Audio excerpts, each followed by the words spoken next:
កាលពីដើមឡើយមានភូមិមួយរស់នៅក្បែរព្រៃយ៉ាងក្រាស់ឃ្មឹកហើយនៅក្នុងព្រៃនោះល្បីថាមានលោកតាម្នាក់គាត់ចេះមន្តអាគមអំពើអាបធ្មប់គាត់មានឈ្មោះថាតាឯង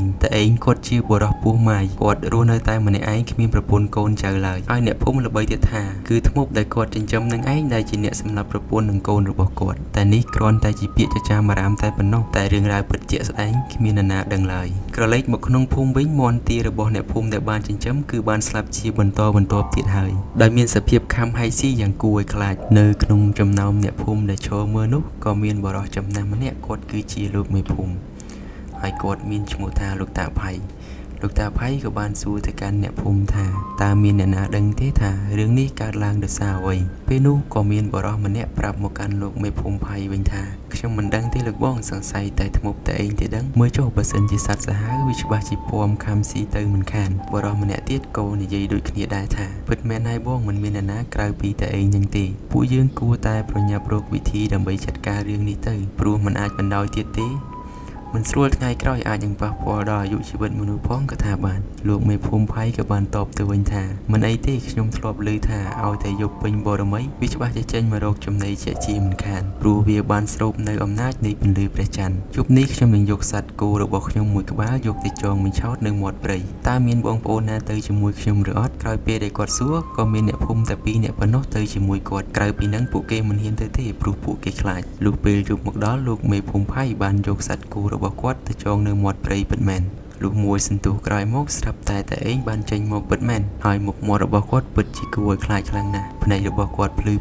គាត់បានដើរមកដល់ក៏មើលឆ្វេងមើលស្ដាំគាត់មើលថាតើមានមនុស្សឬក៏អត់បន្ទាប់មកគាត់ក៏បានហក់ទៅខាំគោនោះទាំងភាពស្រេកឃ្លានពេលនោះដែរលោកមេភូមិផៃនិងអ្នកភូមិក៏ភ្ញាក់ផ្អើលជាខ្លាំងតាមពិតទៅលោកមេភូមិផៃគាត់មិនដឹងទេថាតែឯងគឺជាធ្មប់ឡើយដោយសារតែកាលពីប្រពន្ធនិងកូនរបស់តែឯងនៅរស់តែឯងគាត់គឺជាមនុស្សល្អណាស់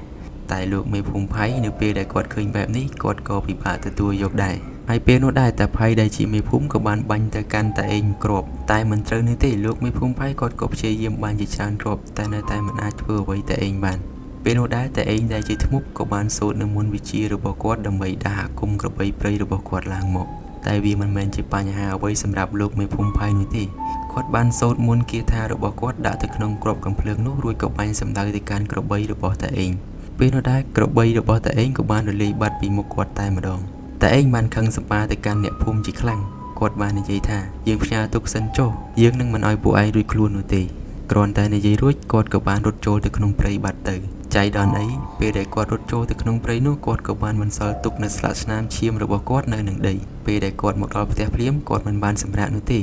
គឺគាត់ចាប់ផ្ដើមធ្វើពិធីមួយគាត់បានយកដីដែលប្រឡាក់ទៅដោយឈាមតែឯងនោះដាក់ចូលទៅក្នុងឆ្នាំងដីបន្ទាប់មកគាត់ក៏យកភ្លើងដុតទៅក្នុងឆ្នាំងដីនោះតែម្ដងចំណែកឯតែឯងវិញគឺគាត់ប្រកាច់នៅក្នុងខ្ទមរបស់គាត់តែម្នាក់ឯង